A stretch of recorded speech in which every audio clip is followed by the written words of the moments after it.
Well, hello there, Internet. This is Chris McKee with Alamo Music Center in San Antonio, Texas. You can find us online at alamomusic.com. Today, we are redoing one of our very popular videos from the past for you of what makes a guitar more expensive. Now, we've actually been doing two versions of this with popular brands. One version was with Martin, but now we're redoing our original version with Taylor. The idea is to help you understand what makes the guitars distinct as we move up from a lower price guitar to a more expensive guitar. In my lap here, I have a Taylor 914 CE. As of this video right now, these go for about $5,000 US. For that, you get a lot of guitar. But Taylor has guitars that are sub $1,000, guitars that are half the price of this one made in the US, this one, and more expensive. And so the question often is, why? What makes a guitar worth more than another guitar? And there's a lot of distinctions between that, but we're going to break it down into some basic things for you. One is going to be the structure, the components that it's built with, how it's built. So does it have scalloped bracing? What kind of finish does it have? Is it using hide glue or tight bond? Things like that. Unique aspects of its structure as well, like this one having an armrest bevel. The tone woods that go into making the guitar and the quality of those woods. So is it an exotic wood and is it a higher quality wood, and where it's made. Those are the three primary things that help to determine the price of the guitar. And that's before we even get into talking about things like collectability. And so without any further ado, follow us on this journey as we start at a much lower end guitar and kind of work our way up so that you can hopefully understand better what makes a guitar more expensive. So we're comparing three guitars that are very similar. They're all from Taylor Guitars. They're all the same body shape. They're grand auditoriums with a cutaway. But that's about where the differences start to diverge. This is a Taylor 114 CE. It goes for less than $1,000, and it is a fantastic selling, well-playing, great sounding Taylor guitar. Now, what allows Taylor to produce this guitar at this price point? Well, first of all, it's not made in the United States. It is made in North America in Taylor's Mexico factory. So they are able to produce it at a lower price point because of the wages that are different down in Mexico. The back and sides are also laminate or layered construction. And we want to say layered because we want to create a distinction between something that's not wood, that just might have wood silk screened on it. This is actual walnut, but it's a veneer. There's three veneers, two walnut veneers and a poplar veneer that are glued together under high pressure to create the back and sides of this wood. And it looks great, and since Taylor's gone to walnut, it's nice because each guitar features its own wood grain, its own distinctive look and character to it, but it is layered wood. Different from solid wood, it's not going to have the resonance or the impact on the EQ of the guitar. So when you're dealing with something that isn't solid back and sides, it's not going to give you more bass or more treble or more mid-range, those things that we often talk about in these videos, because the wood's too stiff. And when you're layering wood, you're losing the characteristics of those specific tone woods. The benefit of it is that it wears really well. It's very stable. It doesn't move a lot with temperature and humidity, and it is less expensive to produce. The top, however, is solid Sitka spruce, and it does have Taylor's scalloped bracing pattern on it. Taylor also continues to use ebony on the bridge and fingerboard on these guitars, which is nice because a lot of builders, as you move down in price, will sub those components out for something like rosewood or walnut or a man-made material altogether. So it's nice to see that Taylor continues to use that. It also has the ES2 pickup system that Taylor puts in their higher end guitars. Now, a lot of builders, you might see different pickup systems. One of the benefits that Taylor has is that they build the pickup system themselves. It's proprietary, and so they've got a little bit more flexibility on being able to put it really across their lineup. This guitar does not come with a hard shell case. It comes with a really nice gig bag, but it is a gig bag nonetheless. It's got a satin finish rather than a gloss finish, which would be more time and labor intensive. It's got more basic inlays, just kind of dot mother of pearl inlays. And they have gone to a nice wood headstock on here. But all in all, the features of this guitar basically kind of stripped down in order to give you the best bang for your buck that Taylor possibly can give you. So it's a great playing, great sounding guitar, solid top construction with a gig bag for less than $1,000. You can't beat the playability on it, and it's a fantastic guitar for the money. But with that being said, the question is, if you're moving up from this guitar, what makes the next one more expensive? So let's take a look at the next one. So the next guitar in our lineup is the Taylor 414 CE-R. The R stands for Rosewood. Now this is a guitar that is built in the United States in Taylor's El Cajon factory that's just outside San Diego. If you're ever in the area, take a tour. It's a fantastic experience. This guitar, built in the US, features all solid wood construction. It's a solid Sitka spruce top with solid East Indian rosewood back and sides. Now that is a premium tone wood that is often sought after for its wonderful low rich end, or rich low end, there we go, and the high end treble that you get out of it as well with a kind of slightly scooped mid-range. Spruce and rosewood's a great combination. It's been revered for many, many years by singer-songwriters because it really complements the singing voice. So you get solid wood construction. You get the scalloped bracing in a different pattern, kind of a more advanced pattern than what is on the 100 series that we just looked at. Ebony fingerboard, ebony bridge, nicer inlays on this, as you can see, these beautiful pearl inlays. It's a rosewood headstock veneer and Taylor branded tuners on the back and sides. You get the ES2 pickup system, and you get a hard shell case with this guitar. Now the price for this guitar is at this time basically about $2,500 US. So for a lot more money, really almost $2,000 more, you move into all solid wood construction, made in the United States, full gloss body with rosewood. Now, it's very difficult to find a US-made guitar with spruce and rosewood and an all-gloss body for less than about $3,000. So this still represents a fantastic value. But the reason it's more expensive than the 100 series are the features that you get. The bracing pattern, where it's built, the tone woods that are used, the quality of the tone woods used. Let's talk about that real quick. The 100 series also features a Sitka spruce top, but if you compare them, this is a nicer top, okay?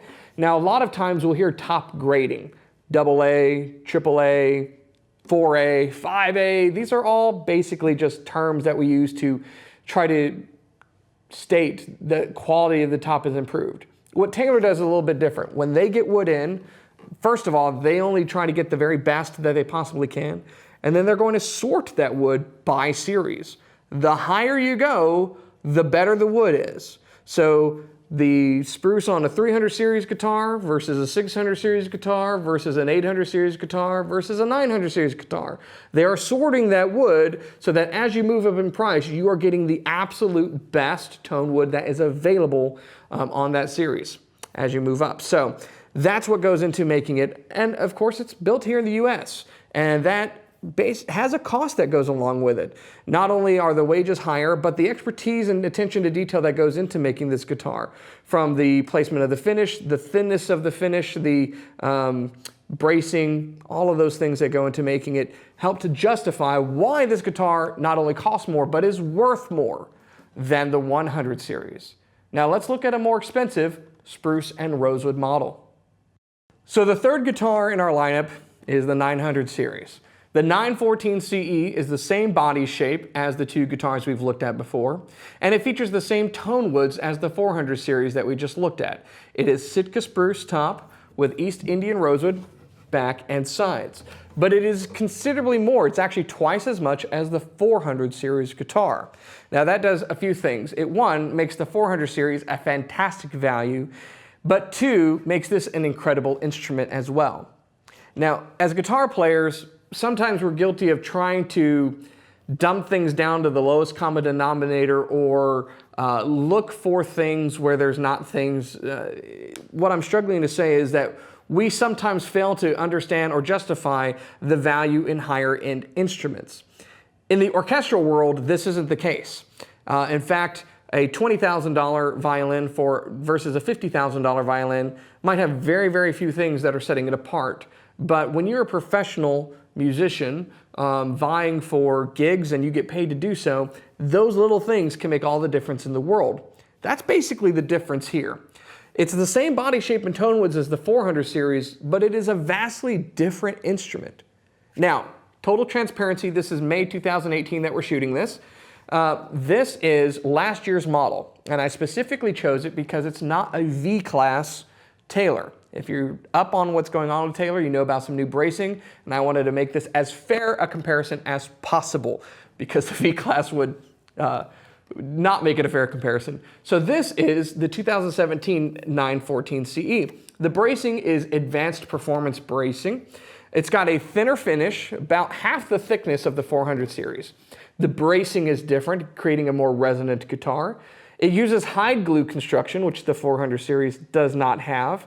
It has an armrest bevel, which is a very labor-intensive process that makes it look both beautiful, but more importantly, comfortable, because that's what it's really about. And then it does have quite a bit of ornamentation on it. So there's beautiful abalone around the border of the top and the fingerboard extension. There's beautiful Ascension inlay up the ebony fingerboard and on the headstock. The tuners are Goto 510 tuners. Now these are rather expensive tuners, and they are fantastic tuners. They're the best, in my opinion, for a modern guitar like this. I love the feel, and I have them on my own guitar. But all of the aesthetic appointments and design of this guitar create a guitar that is a beautiful instrument to look at, just to behold, and to hold, and to play.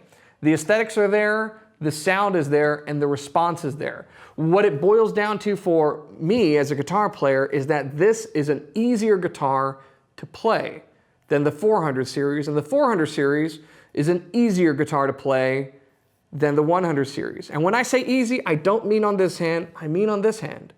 These are more resonant instruments as we go up the price point. And so you are able to coax or get more nuance out of the guitar. You don't have to dig into it so much, and you can play with more dynamics, more emotion as a result. It basically starts to allow you to put into your music what you feel in your heart, if we're getting poetic about it all. And as you move up from here, there are more expensive guitars, and we start moving into things like exotic tone woods. We mentioned tone woods, right? This has a Sitka spruce top, but if you look at it, this is a beautiful top. It's a nicer top than what's on that 400 series, and a much nicer top that's on the 100 series. Beautiful East Indian rosewood. Again, the same type of tone wood that was on the 400 series, graded for this. If you replace that with Brazilian, this guitar would be worth more. If you replaced it with Macassar ebony or Cocobolo, or name your pick of exotic, expensive, hard to get tone woods, then it's going to increase the price. But the foundation of the guitar is what helps to make it such a good instrument. We can't just swap out tone woods and make it better. If I put Cocobolo on that 400 series, it's not a better guitar than this. And so understand that really what benefits or what creates the value, in my opinion, as you move up the price point is the build quality of the guitar. Does it make it a better instrument?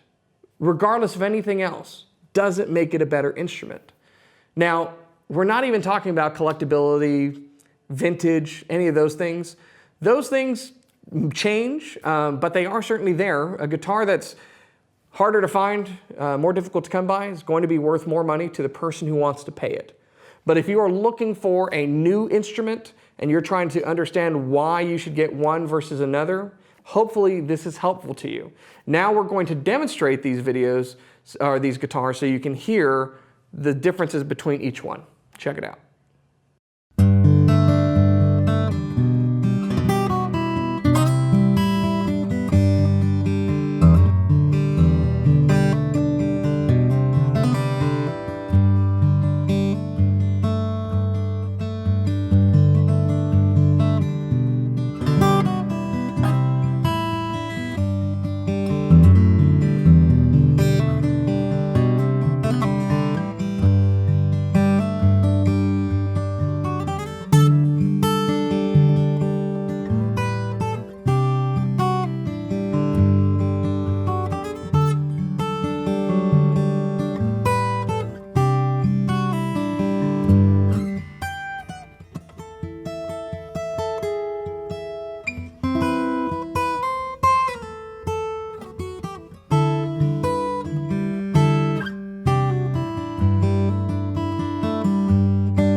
Hey, thanks so much for watching the videos we put out on YouTube. We make these with the goal of helping you find the right instrument to suit your needs, to find the perfect fit so that you find the right guitar and bring many years of joy. We believe strongly that if you play a note, it can change your life. But if you're shopping for a guitar right now, you may be overwhelmed by the amount of choices that are available. Should you get an acoustic guitar, an electric guitar, a classical guitar? Which features matter? Price points, things like that. It can be overwhelming. And for that reason, I've written a guitar buyer's guide called Don't Get a Good Deal on the Wrong Guitar. Follow the link below to download this very comprehensive guide that will talk about every aspect that you should be paying attention to when it comes to purchasing a new guitar. If you ever have questions or need help, go to our website, alamomusic.com. We're here to help. Thanks.